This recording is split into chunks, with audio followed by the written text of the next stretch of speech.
Alright, we're back in the game. Gonna visit the apothecary. And as you may notice, the deck's a bit more advanced than when you last saw it, but then you haven't actually watched anything but the first episode, have you? I have not, in fact. I have seen the first episode. I have very limited knowledge of what we're about to see. Well, we got some upgraded mandragoras, we have a shitload of lizardmen, we have a giant dragon, we have a zombie dragon, and banshees are amazing, and that's pretty much what you need to know. I see you're very, very fond of lizardmen, yes. Yeah, lizardmen are an exceptionally good card. Just because you can actually cycle through lizardmen, like if you press A, B, X, A, B, Y, and then continue that, you can swing way faster than you would otherwise, so they're pretty good. Oh, I see. But we just need to get a decent selection of cards here, because we are actually going to be doing card battles this episode coming up. Yeah, you thought Lost Kingdoms was all just adventuring and having fun? No, there are some actual card battles here. There are card collectors. Interesting. So you're not the only one that can control your cards. Well, we pretty much are, but, I mean, these monsters have to be coming from somewhere. Good point, good point. Someone is letting these dudes out of their metaphorical Pokeballs. That's not good. So, we need to meet up with the king here, and we immediately load in, and things are pretty fucked. We see 2 dead warriors and a bunch of statues. And that's pretty much it. Plus, the entire path is blocked. Of course, by said statues. Yeah, exactly. So, this dude's dying, doesn't actually die in front of us. That dude's already dead, though. He's dead. Well, I mean, what's this game rated? T? You can't have somebody die on screen. I think we do. I think we kill some people. So anyway, the gimmick for this stage is hidden switches. Oh, that looked really hidden. Yeah, it is completely hidden. There is nothing to distinguish those from any other statue. Oh, so yeah, the red fairies, you know, the soldiers all got killed. I like to imagine they're always saying it in a little happy voice. Yes. It's like, very happy. They're all dead! We have no concept of this human thing called empathy. Fairies are born without it. So these are red lizards. They're like the lizard men that we use. Actually, the next card in our deck is a red lizard. I see. As you can sort of see there, cockatrice cards can freeze them in place, so they just generally get pretty wrecked. I noticed that, yeah. But they're actually much easier to kill with a Dragon Knight. We just rewound to the beginning of that battle to see something. If you have a Dragon Knight, you can literally one-shot them. That seems dirty. It's much better. I feel like your deck's a little bit stacked for this. My deck is pretty stacked. It's all the side quests we went through earlier. So if you look at the mini-map, we actually just passed a little hidden passage there. We actually can't open it yet. Interesting. I was about to comment on that very hidden passage that your mini-map points out to you. The mini-map kind of ruined the stuff in this game, so if you zoom way and you can here, even zoom out and see it. Yeah, exactly. So hidden. Well, I mean, it does seem to be above an inescapable black void. Damn, this castle's got a terrifying dungeon. If you're stuck down there, you're fucked. Toss him into the pit. I'm tired with this guy. Was this like Sparta? Did they toss all their children down there? Their inept children? I actually don't think we see hardly any children throughout this entire game. So probably, okay. Children, no, they don't even need to bother with them down there. They just kind of toss children into the nether realm, and the ones that come back get to grow up. I see we've got some electricity on the run. Yeah, these are will-o-wisps. They're terrible because they do AoE damage, so you need a long-range spell to be able to hit them without getting hit. And whenever you hit them for the killing blow, like this, I actually forgot about what they did, which is why this happens. They explode, dealing even more damage. Well, and I also noticed he was very kind to you. The first time he hit you, he turned you invisible for a short moment. Yeah, an unfortunate side effect of how the game renders. It's just how the other option is we would have horrible interlacing on these videos, so you know, you have option A or option B. I went for the lesser of two evils. I see. I also like how you attempted to go for the ranged attack there. You of course missed the first one, but you decided to not suck it up on the second one. Cockatrice have 2 charges, it's fine. You got 2 tries. If you mess up the second try, you're done. Don't worry, we will get totally high card capture ratings on this stage regardless. So Birdmen, they're a card we've had pretty much all game, but we've never actually seen them. They appear in this stage for the first time, and they're basically awful. They seem to be wrecking you. Yeah, if you'll notice, throughout the entire castle, my HP has been gradually falling to nothing. Yep. This is one of the few stages in the game where if you're not careful, you can take a lot of damage. And I mean, like, death damage.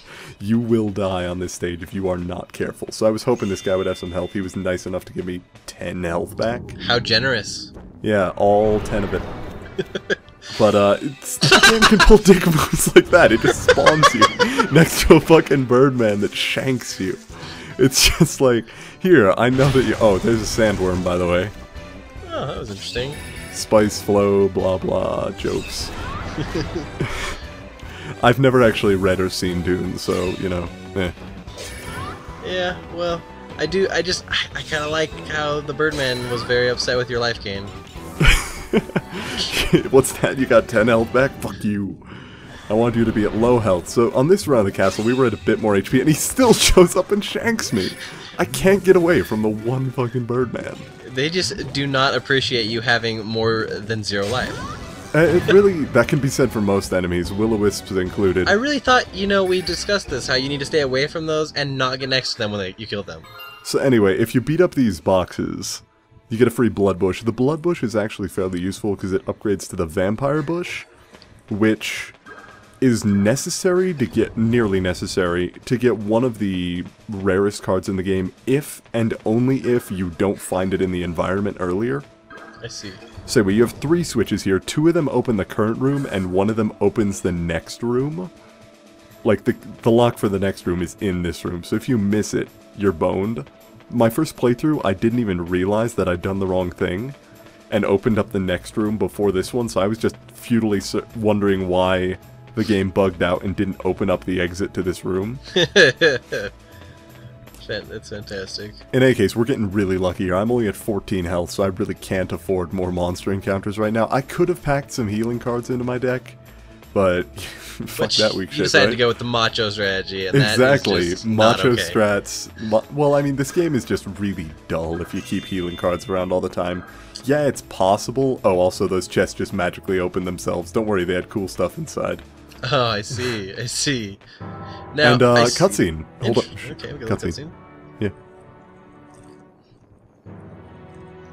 Some random runestone bearer.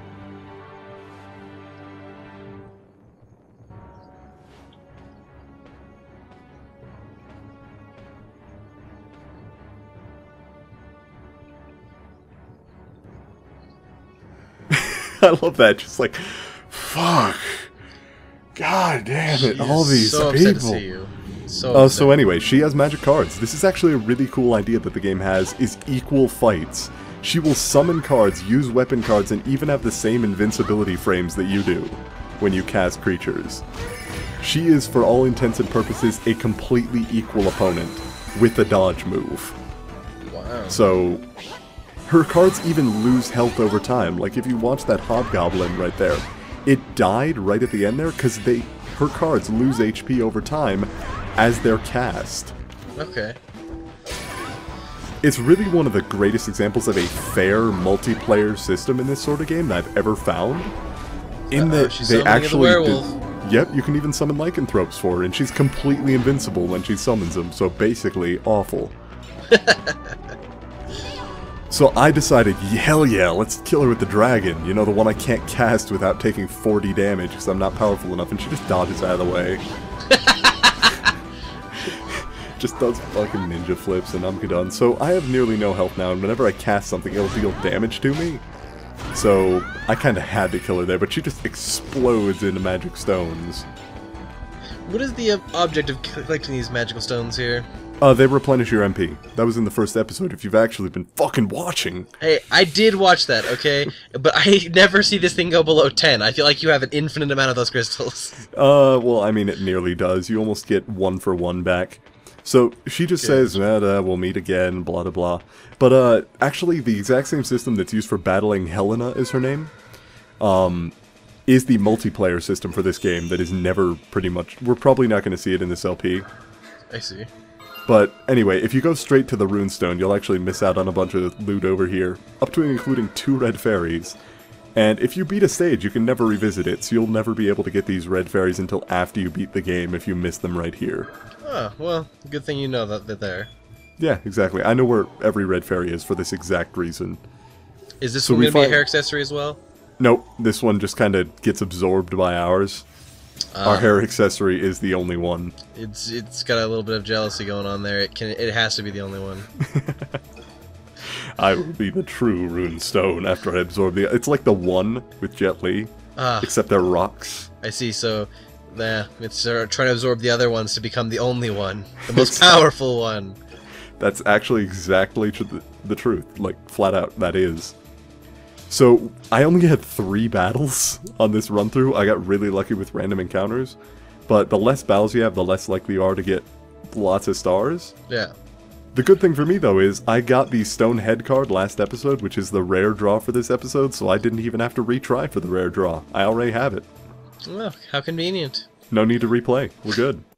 Red Fairy Collection saves me time. It's not completely worthless. So, we still have a little bit left to do. We've got to revisit the apothecary, talk to Gerd. Of course, Gerd. Gerd. I love talking to that weirdly dressed person. I think it's a woman. Actually, I'm pretty certain it's a woman because she's voice acted in the second game. The entire second game is voice acted. I've been playing through it lately. It is amazing. Like, voice acting improves the series tenfold.